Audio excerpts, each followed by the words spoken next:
We're talking about parenting. We're talking about the importance specifically today of family dinners, eating together as a group on a regular basis. One of our parenting experts, Freedman Smith, is here talking about all the positives regarding eating together.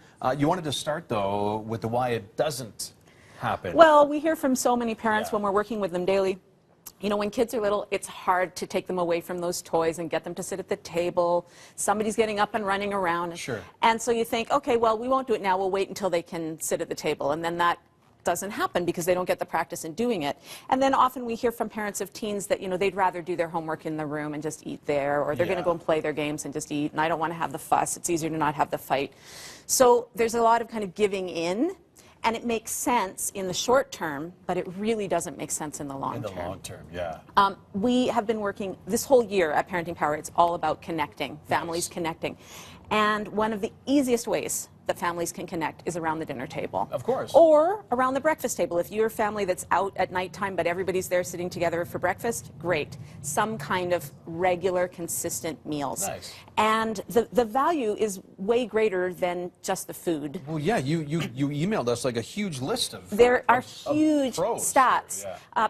Compared to kids who don't eat a regular family dinner, teenagers who do eat together with their families 5 times a week or more have decreased drug and alcohol use and addiction, decreased cigarette smoking, decreased depression, decreased obesity, decreased other eating disorders. Wow.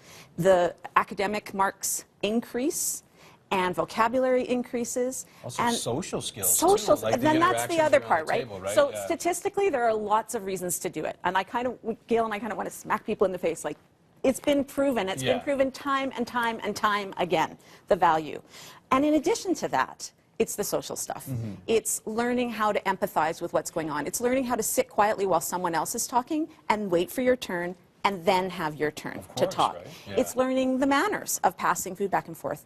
And it's creating a ritual for your kids so that they feel like they have a place to come. They know it's predictable. No matter what's going on with my day, I know I'm going to have a place to come at the end of the day. I know we're going to have a place to connect.